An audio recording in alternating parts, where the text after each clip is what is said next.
प्रवेश सुरू जीवन प्रबोधिनी विटा संचलित सौ शोभाकाकी बाबर कन्या महाविद्यालय विटा राष्ट्रीय शैक्षणिक धोरण 2020 नुसार बीए बीकॉम व बीसीए मुलं आणि मुली एकत्रित प्रवेश शिवाजी विद्यापीठ कोल्हापूर व AICTE मान्यताप्राप्त कोर्स खानापूर तालुक्यातील एकमेव कन्या महाविद्यालय स्वच्छ सुंदर व प्रशस्त परिसर अनुभवी तज्ञ मार्गदर्शक प्रशस्त computer lab wifi campus digital classroom विविध अभ्यासोली औद्योगिक सहली NSS युनिट वैयक्तिक मार्गदर्शन नोकरी संदर्भात प्लेसमेंट सेल स्पर्धा परीक्षा मार्गदर्शन विविध सांस्कृतिक कार्यक्रमांचे आयोजन।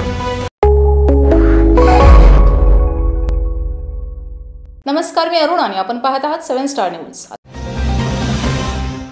विटा पोलिसांनी मोबाईल गहाळ मालमत्तेच्या नोंदीचा पाठपुरावा करत तब्बल 3,50,000 रुपये किमतीचे एकूण 22 मोबाईल हँडसेट शोधून मूळ मालकांना परत करण्यात आले आहेत।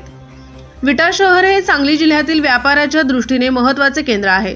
त्यामुळे आसपासच्या गावामधून दररोज नोकरी, शिक्षण, उद्योग, व्यापार निमित्ताने नागरिक बाजारामध्ये येत असतात। त्यामुळे प्रवास, बाजारपेठ, बसस्थानक अशा गर्दीच्या ठिकाणी मोबाईल गहाळ होण्याचे प्रमाण जास्त आहे।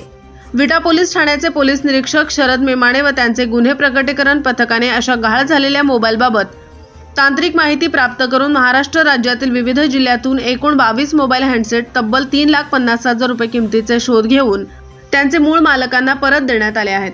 त्यामुळे परत मिळालेल्या मोबाईल धारकांकडून विटा पोलिसांच्या कामगिरीबद्दल समाधान व्यक्त करत त्यांचे कौतुक केले जात आहे।